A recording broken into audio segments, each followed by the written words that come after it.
दिवसीय यात्रा निकालने जा रहा था। वो मैंने कामखेड़ा से आरंभ करी। कामखेड़ा से आरंभ करने का कारण ये था कि राजस्थान का मनोर थाना कामखेड़ा अंतिम बॉर्डर पे है, जहाँ से मैंने उस यात्रा को आरंभ करके और वो यात्रा में फिर पिछले 11 जिलों में निकाल रहा था। उसके बाद अगर उस यात्रा को समर्थन मिलता तो मैं उसको यात्रा को पूरे राजस्थान में निकालता। और आप सबने देखा होगा उस यात्रा में जो मैंने मुद्दे रखे थे, तो मैंने 11 सूत्रीय मुद्दों में उस यात्रा को निकाल रहा था, लेकिन जिसमें 3 मेरे मेन मुद्दे थे। पहला मुद्दा, राजस्थान को नशा मुक्त बनाओ। राजस्थान को नशा मुक्त बनाओ मतलब मेरा ये था, आज आपके गांव के आसपास जहां भी आप देख रहे होंगे, नशे का इस तरह से प्रचलन बढ़ गया है। इसमें में गांजा में, चरस में घर के घर बर्बाद हो रहे हैं, परिवार के परिवार बर्बाद होते जा रहे हैं। और नशा जो लड़के जो नशा कर रहे हैं वो केवल अपने घर और परिवार को बर्बाद नहीं कर रहे, और नशा करने वाले लोग अपने परिवार को तो बर्बाद कर ही रहे हैं, वो अपने गांव को और अपने आसपास के वातावरण को गंदा करते हैं। जब वो नशा की पूर्ति करने के लिए उनके पास पैसे की कमी आ जाती है, उसके बाद वो चोरी डकैतियां इलाके में करते हैं।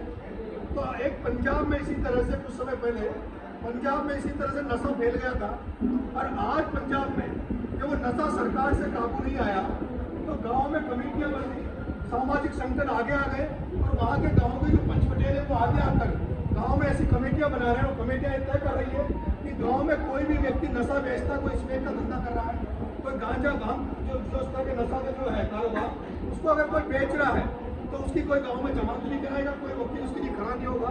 और धीरे धीरे पंजाब में इसका असर भी होने लगा है और वहाँ नशा कम होने लगा है।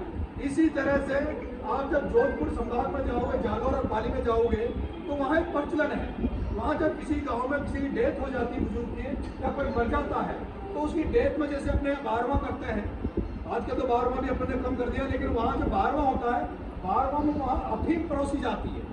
जो लोगों को जो मेहमान आते हैं उनको अफीम खिलाई जाती है, शादी ब्याह में अफीम खिलाई जाती है। लेकिन वहाँ भी वहाँ की जनता ने, वहाँ के जागरूक लोगों ने अब इस तरह की वहाँ जागरूकता ला रहे हैं कि वहाँ धीरे धीरे वहाँ से भी अफीम का नशा कम होता जा रहा है। उसी तरह से मेरा दूसरा मुद्दा था भ्रष्टाचार। आज भ्रष्टाचार ऐसा हो गया कि थाने में जाओ, तहसील में जाओ, किसी भी डिपार्टमेंट में जाओ, बिना पैसे दिए, बिना रिश्वत दिए कोई काम नहीं होता। दूसरा, जब हम लोग सरकारी सिस्टम, सरकारी दफ्तरों से हमें आशा खत्म हो जाती है, उम्मीद खत्म हो जाती है, हमें थाने में न्याय नहीं मिलता, तहसील में न्याय नहीं मिलता, तब हम लोग ये सोचते हैं कि नेता हमारे साथ न्याय करेंगे।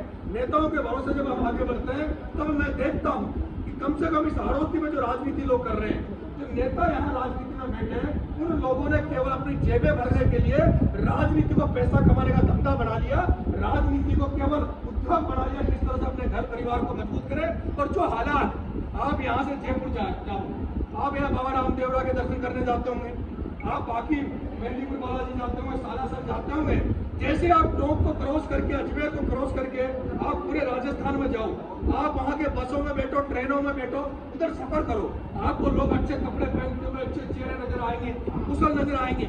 आप सवाई माधोपुर, करौली, दौसा में चले जाओ, आप नागौर, जोधपुर, बाड़मेर में चले जाओ, आपको वहाँ जो बरातें जाती है, जो बुजुर्ग लोग गाँव में बैठते हैं, वहाँ 70 साल से ऊपर हजारों लोग आपको पगड़ी धारक मिल जाएंगे, सांपे बांधने वाले मिल जाएंगे। लेकिन आज हमारे गांव में चले जाओ, इस हाड़ौती में चले जाओ, आप बारह, कोटा, खूबी, झालावाड़ में अपने गांव में जाकर देखो, कोई भी आपको बुजुर्ग 70 साल से ऊपर के उम्र का मिलेगा नहीं, कोई भी सांपे वाले नजर नहीं आएंगे। कहाँ गए वो लोग? आज 70 साल के बाद वाले जो लोग हैं वो कहाँ चले गए? वो चले गए या तो वो लकवा में ग्रस्त हो गए या हार्ट अटैक से मर गए, और उसका कारण है खान पान। हमारा खान पान इतना खराब हो गया। मैं चाहता हूँ राजनीति करूँ, लेकिन राजनीति के साथ साथ इस एरिया में जागृति लाऊं, चेतना लाऊं। और मैं आपसे कहना चाहता हूँ, मैं इस हाड़ौती में पैदा हुआ हूँ, और एक कहावत है, जननी जन्मभूमि स्वर्ग से महान। जिस व्यक्ति का जहाँ जन्म होता है ना, वो कितनी कमजोर एरिया हो, कितना पीड़ित